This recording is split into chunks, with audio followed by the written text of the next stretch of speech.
Is Gordon Hall. Sorry about that. My name is Gordon Hall. I am a consultant for the Tuscarora Intermediate Unit 11, which is in central Pennsylvania, the fighting 11th. And I am a PREPARE trainer, as well as the other presenters that you see on this screen.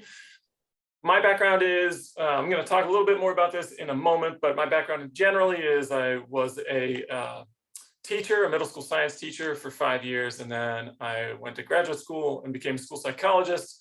And I worked in a district for 5 years, and now in my current role as a consultant, and that kind of informs some of the reasons why I would be recommending your team to consider adopting and implementing PREPARE as a curriculum to better ready your school to address potential crises. So I'm going to also hand this over to Erica Kaurudar, my co-presenter, Dr. Erica Kaurudar, and let her introduce herself. Good afternoon. Great to see everyone today. Also, a school psychologist by training. I'm going to ask people to kindly mute. We are, if you could kindly, everyone, please mute yourselves. I think you're able to unmute. So we will take some questions in a little bit. So anyway, I am Central Region Patton, lead the school psychology initiative, as well as serve on the MTSS for math and learning engagement and environment. And we're very excited. A number of us, some of you even on the call, may have gone through the PREPARE training to be able to offer PREPARE across Pennsylvania. So I'm going to turn it over to Dr. Hall. All right, thank you. Okay, so we have a lot to cover here, and we're going to try and do it as succinctly and as in the most engaging and exciting way possible. But so if I sound rushed, that's why. And there's a lot to cover in an hour. A full PREPARE training would be 3 days. So just to be clear, this is not a PREPARE training. You don't walk out of this workshop, sorry, being PREPARE trained. This is an overview of what it would mean to actually engage with this process for your district or for your building team. And to give you an idea of what PREPARE can do for you, I want to give you a background about how I came to push for our particular district to adopt this process. So in my final year working as a school psychologist at Mifflin County School District, shout out to Mifflin County, whoop, whoop. The Pennsylvania legislature had passed something called Act 44, which we'll talk a lot more about in a little bit. Act 44 is, if you're not familiar, school safety legislation, and a lot of districts use the money that was made available through Act 44 to hire school resource officers. There was a component of this grant, of this program, that was also a grant process.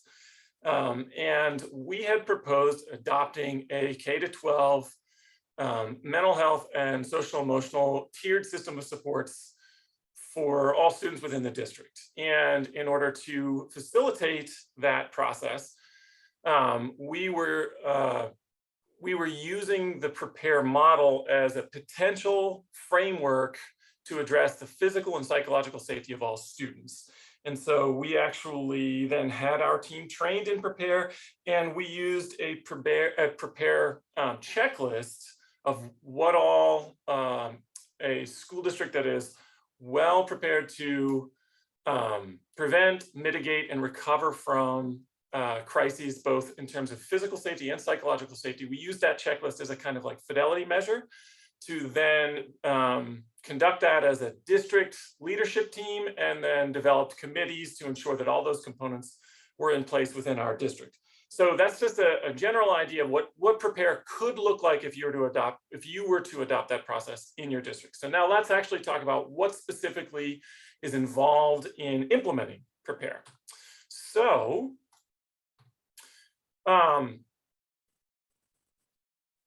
we're going to get into the acronym in a minute. There's a reason why that A is lowercase, but the big ideas here are your district is going to face a crisis, so it's coming, and we can either get ready for that, or we can be caught off guard. And having a a plan aligned with the best practices as the PREPARE model is going to mitigate traumatic impact and facilitate successful recovery, meaning you're going to have less severe outcomes when you have something in place. Having a crisis response is going to require, as anyone knows in the pandemic, is going to require that we're coordinating with other agencies, with other groups, other areas of professional expertise, and developing those relationships prior to the crisis makes that process so much easier. And then one of the most critical pieces is that there are a lot of crisis interventions out there that have evidence, but they don't always have evidence with school-age youth, or the evidence comes from implementation from hospital settings or military settings or detention center settings.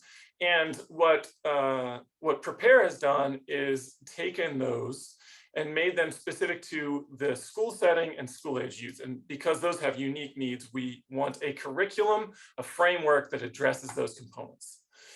So you're here today at a PBIS Coaches Day, entering into a PREPARE overview because PREPARE aligns so well with a tiered system of support. If you're implementing PBIS, you are likely to have heard of either Act 18, Act 71, or Act 44. Act 44 was the one that I mentioned earlier. It was the grant, it was a process by which Mifflin County was awarded a grant to develop a K-12 tiered system of support for mental health and social emotional behavioral health. Act 18 is a, I'm just going to pull it up so I say it correctly. Act 18 is the trauma, if you've ever done work around trauma-informed approaches or the development of threat assessment teams, that came out of Act 18, and Act 71 is a youth suicide awareness and prevention law passed by the Pennsylvania legislature. All of these things, if you want to address them, PREPARE is going to prompt your district to develop components to address all of these pieces. So if you're interested in addressing school safety, and you're interested in addressing threat assessment, you're interested in addressing trauma-informed practices, you're interested in incorporating all those components into your one kind of framework, PREPARE is a model that is going to have a process to allow you to develop that specific to your school.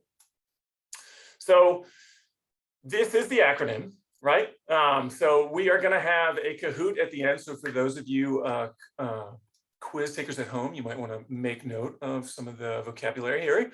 The P in PREPARE stands for prevent and prepare for crises, which I always kind of thought, you know, we have the P in PREPARE stands for prepare. I was like, yeah, okay. Yes, it does stand for prepare. The R stands for reaffirm physical health, welfare, perceptions of safety and security. And I'm actually going to jump down to the E. There's a reason why they're highlighted in this way. If you're wondering why are they set up this way, there are 2 workshops and they target different things. And so the workshop that I'm going to be talking about is workshop 1, and it addresses the P, the R, and the E. And there is a workshop 2 that is going to address the evaluate psychological trauma risk and providing crisis interventions and responding to mental health needs. Erica Kaurudar is going to talk a little bit more in detail about what workshop 2 would entail. So the first workshop is going to talk about this, preventing and preparing for crises, reaffirming physical health, and then examining the effectiveness of crisis preparedness. Okay, so like I said, the 2 workshops are broken out that way. Workshop 1, comprehensive school safety planning, is the main idea. It's intended for any individuals who would be part of your comprehensive school crisis team. Examples of the kinds of people who would be a part of that team could include school mental health professionals like counselors, school psychologists, school social workers, administrators, of course, because it would be critical for making sure that you have a school crisis team that is following through on the things that they need to be prepared for and following through on updating plans and those kinds of things. You know, always having admin buy-in is critical for any kind of intervention that you're hoping to put in place in a school. Other ideas would include pupil services personnel, security officers like your school resource officers, transportation directors.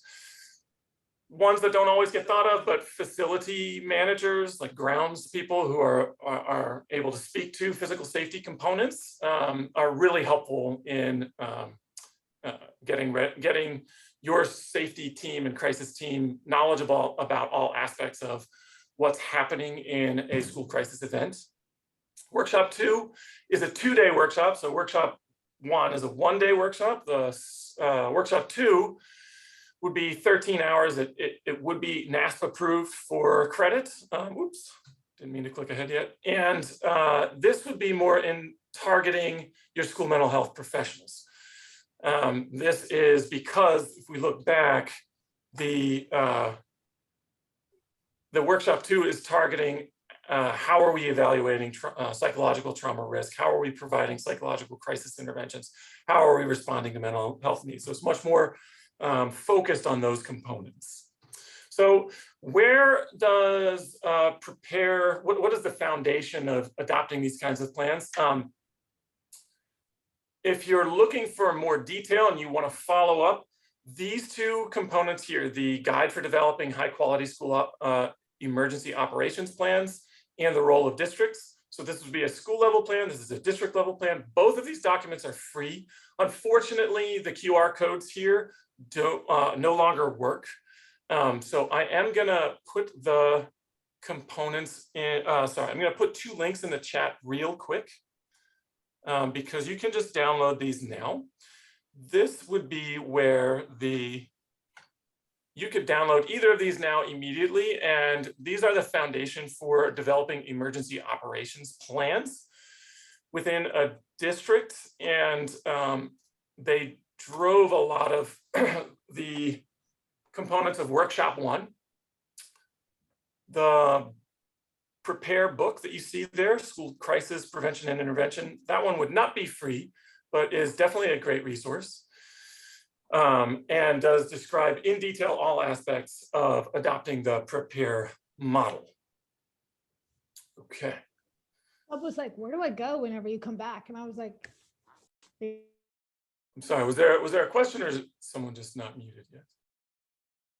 I think someone just got unmuted, Gordon. Okay, no problem. All right, thanks for that clarification, Drew. Okay, so let's talk about workshop 1, which is, again, the main idea for those of you paying attention for their Kahoot points, is that workshop 1 is about comprehensive school safety planning.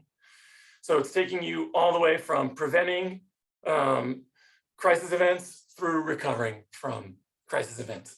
And the goal is that you would be able to facilitate crisis preparedness within your particular district or building, and then take steps to ensure that you have a safe school climate, both in terms of establishing a physically safe school environment, as well as a psychologically and culturally safe school environment.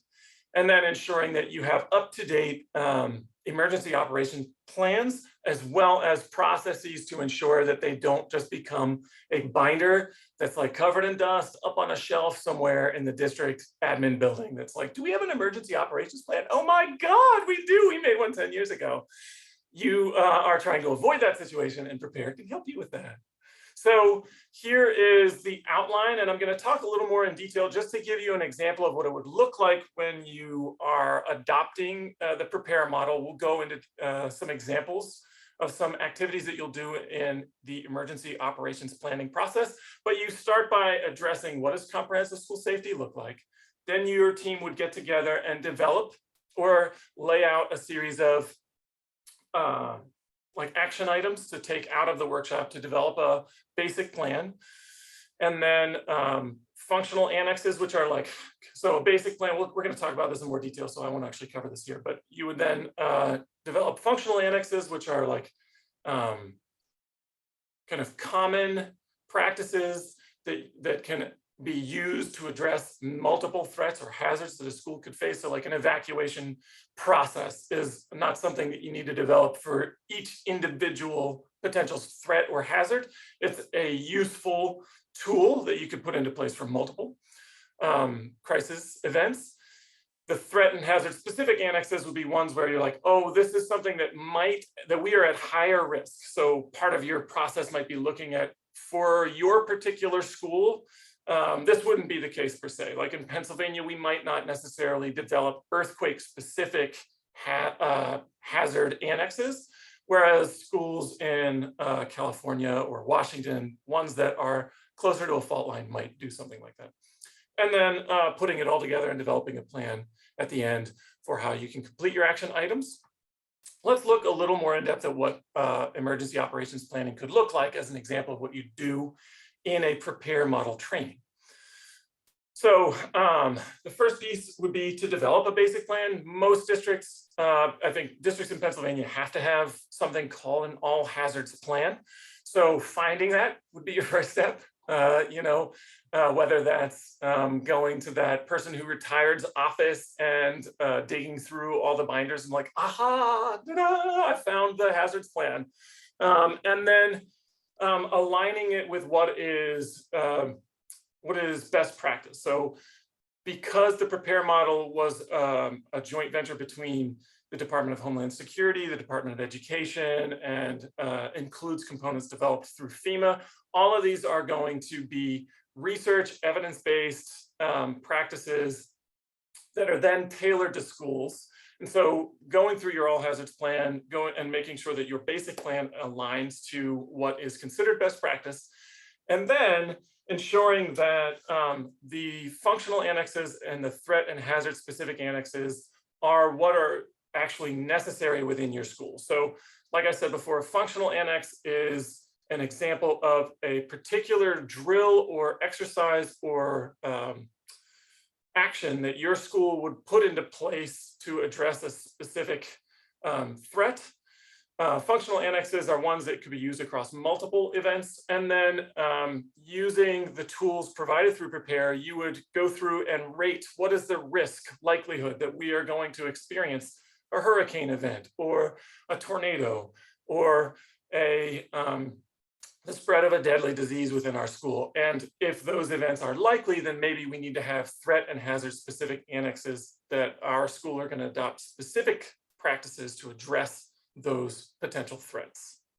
Okay, so here's an example of something that you might do through the basic plan, which is lay out a structure for determining who's going to be in charge and who is going to, how we are going to delegate, how we are going to share information, what kinds of information we're going to share, and how we're going to finance these kinds of processes. So the incident command system is a process that was developed outside of the Department of Ed, outside of the PREPARE model. The PREPARE model adopted it and then advocates for including the mental health officer, because one of the key components of PREPARE is that integration of physical safety and psychological safety.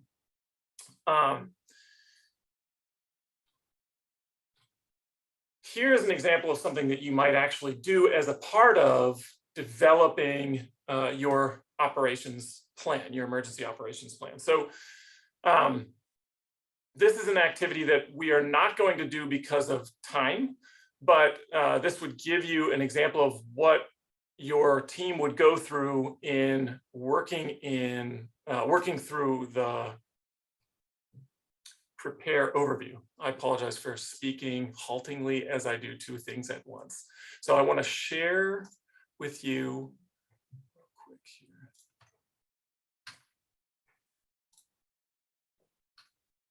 All right. So actually I can have this loaded. Here we go. All right, so what you see on the screen are levels of response. And in PREPARE, we would talk very specifically about what a minimal response would be, what a building level response would be, what a district level response would be, and what a regional level response would be.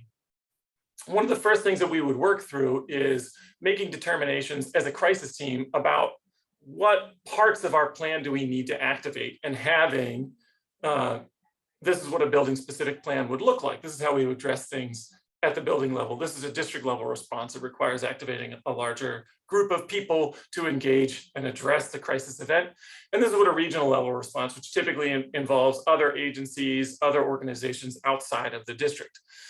And so your team might get together and your facilitator would read out a scenario, something like, The tornado siren sounded near your school, giving your staff and students approximately 5 minutes to get to a safe place and take cover.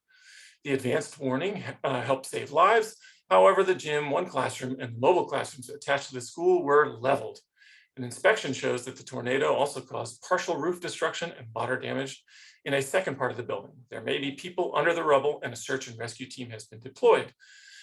Now it's your team's responsibility to think through what level of response are you going to use in order to address this type of an event.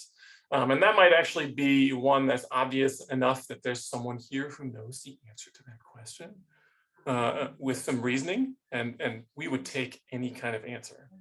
So I know I'm short on time, but I am gonna employ some wait time here and just see if someone wants to take a stab at that. Do I have an answer in the chat? No.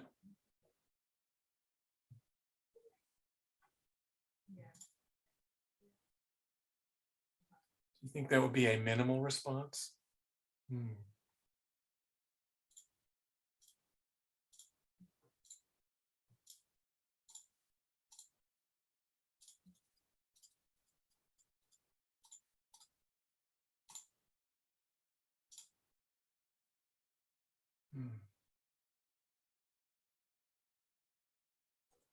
I know we have some PREPARE trainers on here.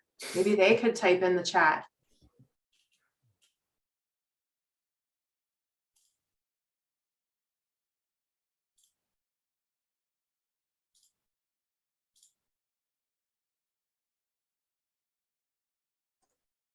We've got one guess in here, regional. Oh, well done, Joni. 10,000 points to Joni Shero. I hope I pronounced that name correctly. Yes.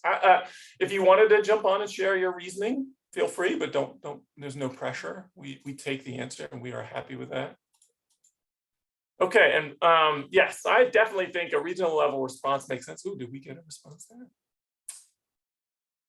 Oh, we got it, Kevin Covey, 3 out of 4, just in different ways.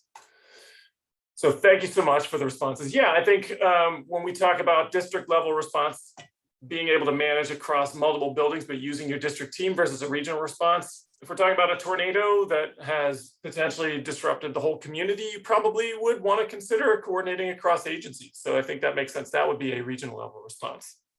Okay, and here's just another example of something that your district would go through. And this is called a vulnerability assessment. And I kind of referenced this earlier. This would be a way for you to determine what are the parts of our plan that are going to be most relevant for our particular school. What are the risk factors associated with our particular area, the particular demographics of our school? So what's most appropriate for ensuring the safety of our students and having a plan in place for them. And so just to give you a quick example of what that looks like, this is the vulnerability assessment here.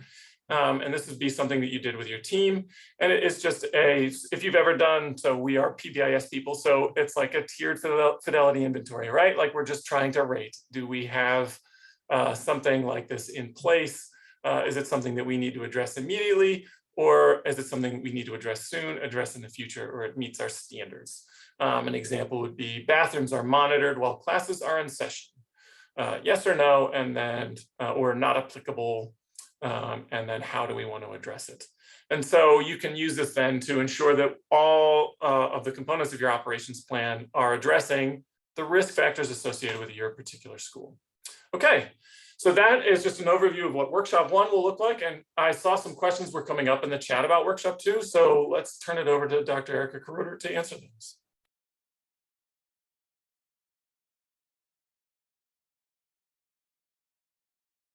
Okay, so welcome everyone. Yes, so thank you for those questions. Everyone can see my screen and hear me.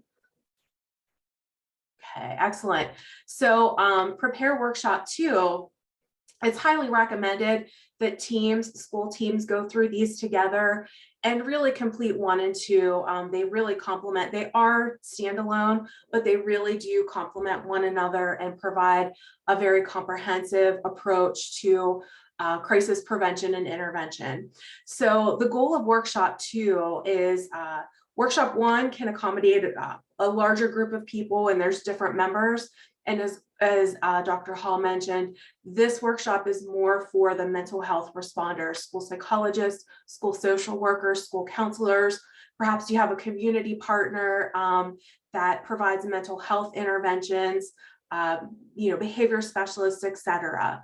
So the goal is to help those individuals develop the skills required to provide immediate mental health crisis interventions to students, staff, and school community members who are exposed to some crisis event or traumatic stressor. I'm going to ask Dr. Hall to check the chat because it might get real busy at this point. How many of you have ever been called to respond to a crisis event at school? You can put a yes or no. You don't need to share the details of the event, but how many of you have been called to respond to a school crisis event? Yes. Many. Many. I see the chat blowing up. So the PREPARE really moves away, and I'll just share a quick example. Prior to coming to Patton, I was a school psychologist by training. I also was an intermediate unit consultant, and I went to a school one day that experienced a crisis event, a student death, unexpected.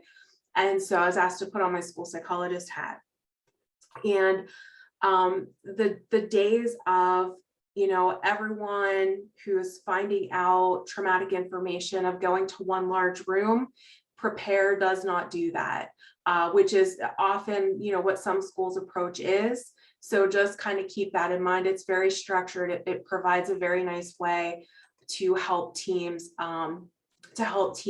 prevent and respond to crisis situations, ideally minimizing trauma and psychological harm.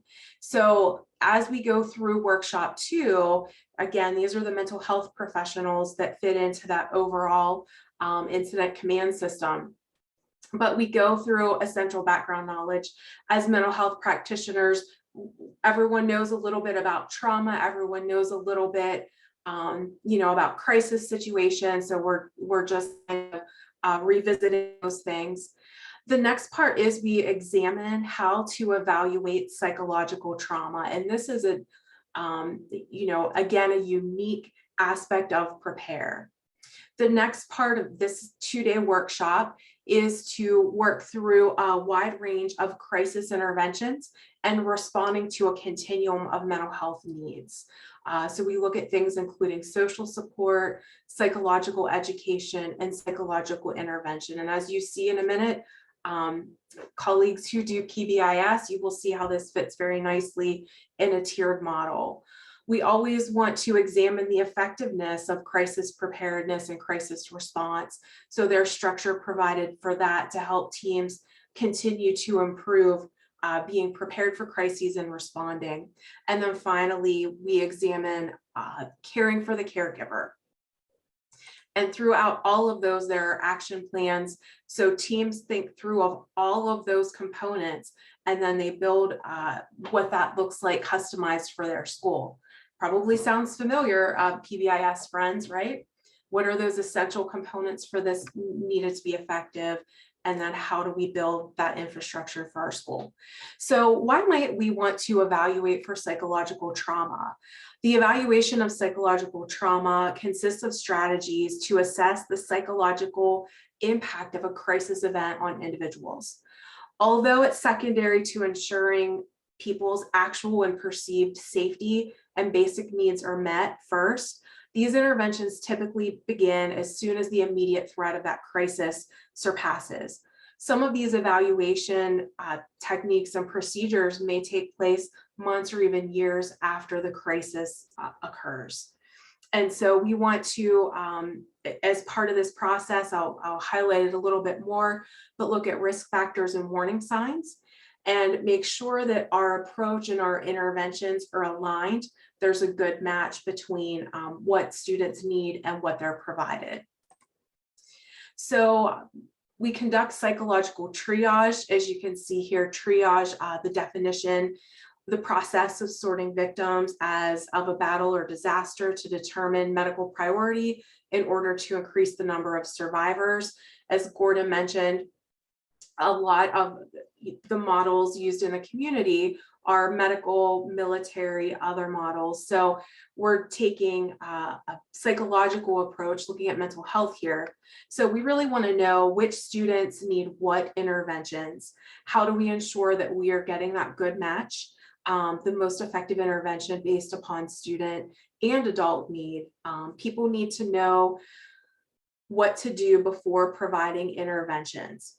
So we want to do no harm. And sometimes even with our best efforts, when we're scrambling for things, we might use the wrong approach, and PREPARE helps us think through that triage process. So we learn how to effectively engage in psychological triage.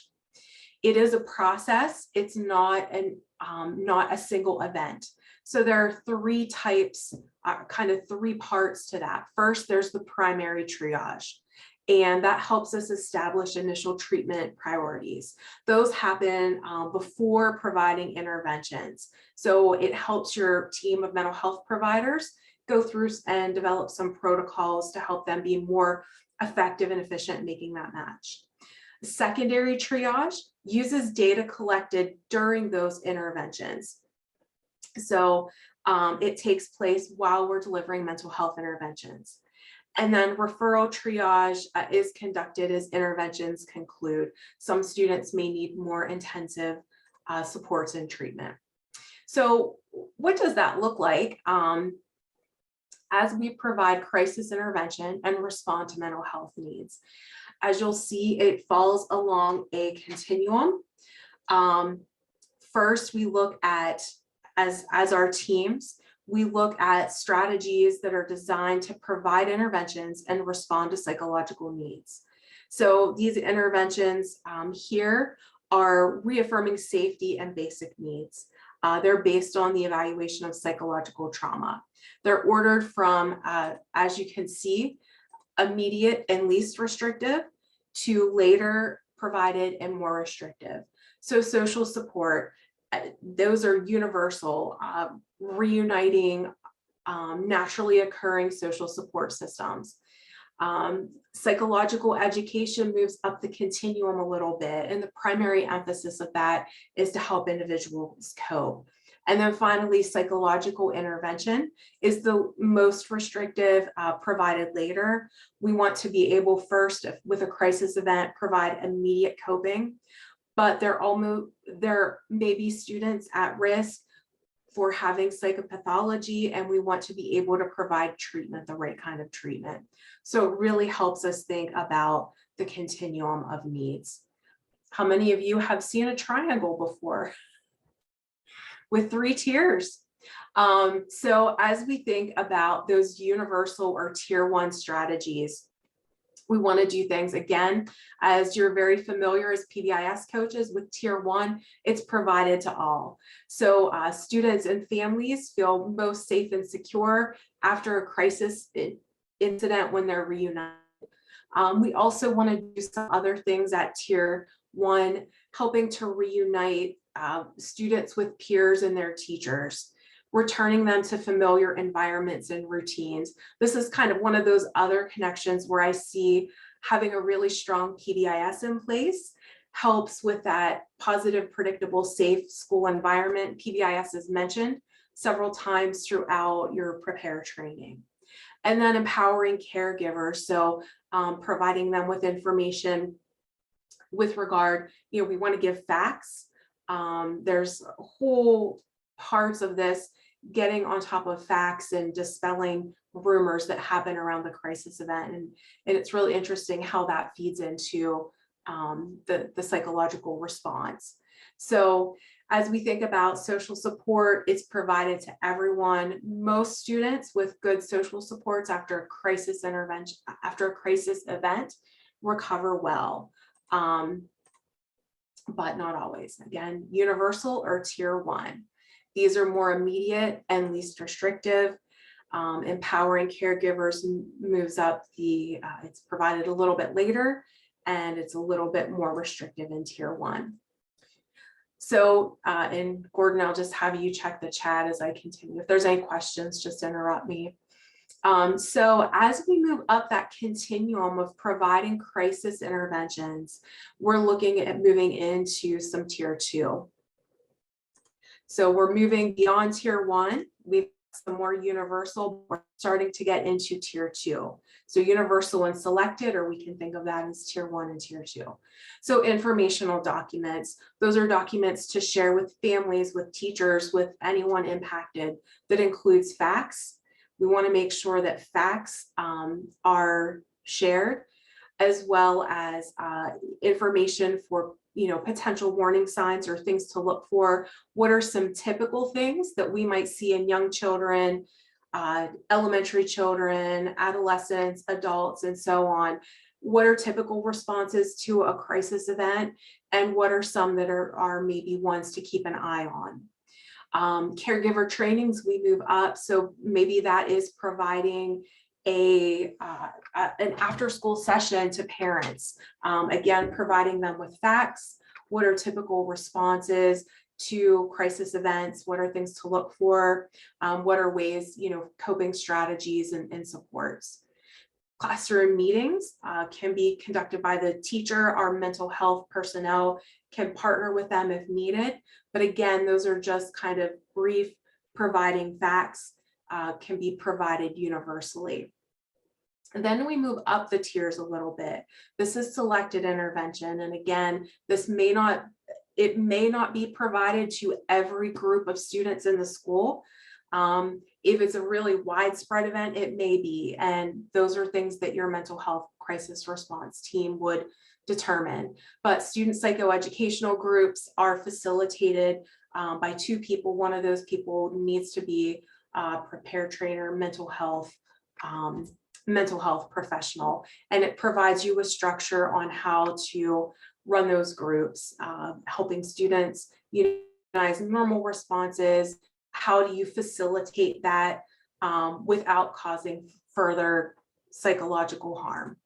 Again, we want to do no harm. We want to prevent as much trauma as possible, and we want to do no harm.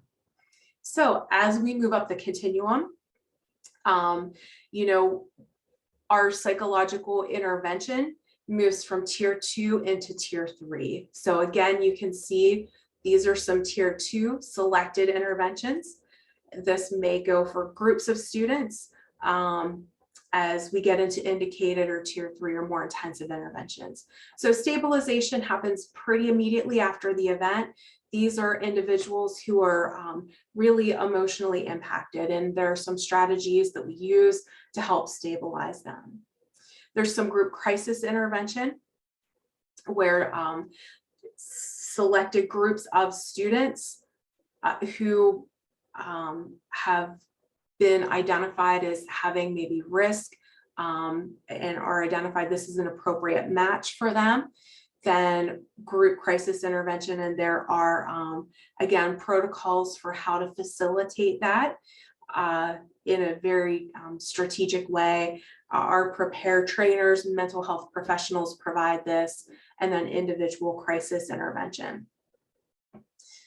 So again, it goes from a least restrictive to more restrictive. Then we always want to work on helping with psychological recovery.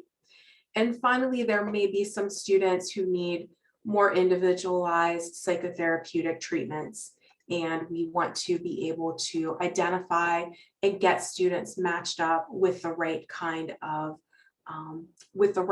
intervention. So a student who maybe didn't have physical proximity to the incident, maybe they didn't know who was involved, they hear about it, things at tier 1, reuniting with caregivers and classroom meeting, and they recover well. We're not going to want to put every student in group crisis intervention. That's why that triage process and learning how to do that is so important to this model.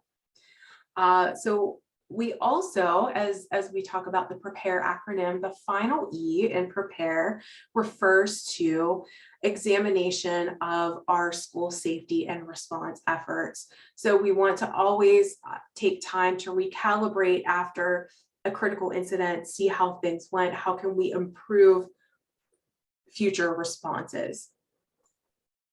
Erica, we did have a question in the Okay, chat. yep. So the K Tantalo, I don't know if I said that right, states much of this sounds like post-vention services that could be provided through SAP. Would it be fair to say that PREPARE makes efforts to look at a crisis more broadly? Yeah, and feel free to chime in as well, Gordon. Yeah, so it doesn't replace some of the other structures that you have in place. Teams will go through, there's a lot of opportunities for audit, but one of the differences with PREPARE versus versus SAP, some of the research in the PREPARE model shows that those individuals, a school counselor that students already know, the school psychologist, a school social worker, those school-based mental health professionals provide a good deal of this work. And so we want to build that capacity within, and also those community partners with SAP. So we may need that team to come in. One of the nice things about PREPARE is that it creates that common language and common understanding, not just within the school, but across providers and with community services. And as Gordon talked about, we're working with emergency personnel, for example, so it helps be a little bit more effective and efficient. But it includes the prevention, and it does include the school-based mental health personnel as providers when they're able to, if they're not too close to that situation themselves, to be able to provide some of that response. Yes, good question. Any others or things you want to add, Gordon? Well, they had a follow-up question, which was, are staff teachers included in the PREPARE plan for intervention? And I'd be happy to go ahead. Yeah, give some thoughts on that. So for sure, particularly when you're talking about workshop 1, which is about establishing the overall plan. And that's not to say that the psychological recovery that's covered in workshop 2 doesn't include plans for teachers. It does. It's just that the idea would be that your school mental health professionals are going to be providing more of a leadership role in guiding how those services are implemented. So it's an excellent question, and it's an excellent point that yes, this is a whole school approach. And so workshop 1 would lay the groundwork for saying, here's how we're going to pull a team together. It's going to potentially lead our building or our district. And then we're not going to stop at the end of this training. We're going to take this forward and use this to develop plans throughout the entirety of our district. And similar with workshop 2, it's just a different leadership group. Workshop 1 is crisis response team and how that's going to be handled throughout the entirety of the school or district. And workshop 2 would be like the mental health response team and how that's going to be led. And if I've mischaracterized that, you let me know, Erica. But great. Any other questions?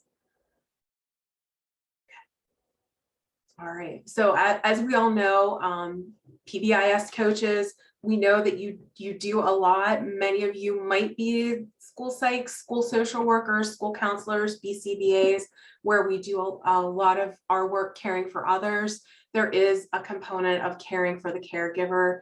And so there's a module on that where you, again, it's not just a stand and deliver training. Schools really need to go back and do this work to get the framework in place. So there's prevention, intervention, self-care practices, and you learn a little bit about the consequences of crisis intervention work. So there's just one of the things about PREPARE is that they keep data on it and its efficacy, very similar to what we do with the PBIS, with PA-PBS network, evaluating PBIS across Pennsylvania. NASP wants to evaluate, see how the program is working, make changes, but they're showing large, significant gains in knowledge and improved attitudes in crisis prevention and response. Follow-up studies are finding sustained effects on not only knowledge, but also participant training and work environment variables that facilitate the use of knowledge learned through this in schools. PREPARE model was prominent in effective response. And so there's a lot of links. You can read more on the Padlet within a Padlet about PREPARE. So there's just some outcomes and impacts. I'll keep this up for a minute. I did link this in your Padlet though. If you want to learn more about PREPARE, I'll talk to you here briefly. So to schedule PREPARE training in PA, I want to just talk 1 minute about this. There are Pennsylvania trainers already on the PREPARE website. OMSAS sponsored some training for folks across Pennsylvania who can provide the training and technical assistance with 2 schools in Pennsylvania without charging the presenter fee. So start with your local IU. If they don't have a contact locally that's able to provide, feel free to reach out to Patton and Dr. Perry Rosen. Her email is on the Padlet. Kind of spearheaded all of these efforts. She presented for us yesterday on the School Psych Initiative, just a very wonderful advocate for mental health. But there already are some existing PREPARE trainers across Pennsylvania that have been trained before. We just have a new pocket, and as part of our work at IUs and Patton, OMSAS, PDE has some folks trained. We wanted to be able to offer this opportunity for schools at no cost, just materials for them. And there's information about potentially hosting workshops. So I'm going to stop share, see if there's any questions, and turn it over to Gordon for our closing Kahoot. Kahoot. Yeah, so we are going to jump into those questions in a minute. I just want to highlight that. So when I had our district trained, it cost us $1,800 to bring in a PREPARE trainer and to provide that training. And then in addition to that, we had to pay a per person cost for materials, which I'm not remembering the exact number on what that was, but something like $40 or something like that. I don't know if you have that. 45 and 55. I feel like if you do both workshops, I know Okay. we're recording, double check the cost on PREPARE website. It's in that ballpark. Yeah. So, and just to highlight again, for one, so that you know it, and then 2, so that you can answer the Kahoot question. The Office of Mental Health and Substance Abuse Services had funding that allowed for IU consultants throughout Pennsylvania to become PREPARE trainers so that they could provide that training to your district at no cost for the speaker fee. The only cost would be the materials cost, so about $45 to $55 per participant. So again, it used to be close to $2,000, and if you use an outside speaker, so someone who was not from OMSAS or was not trained through this grant, then you would need to pay that cost. But if you reach out to your local IU as a first step, they will likely be able to connect you with a trainer in Pennsylvania who can provide this to you at no cost to your district, except for that participant material fee. So without further ado, I'm sure there are people who are oh, good question. Are all IUs trained? I don't think that all IUs, the aim was to do that, but this was disrupted by COVID. And Erica, if you have anything more to say about that? Significantly, but we have patent consultants across the regions. So if an IU reaches out and doesn't have a trainer, we can go in, with other trainers and train some folks. And I just had that last week, actually. Okay. Yeah. So I would say start with your local IU, and they, if they're not able to, just asking them, could you connect us with another IU, or reaching out to Patton after that would be like a good first step. Okay.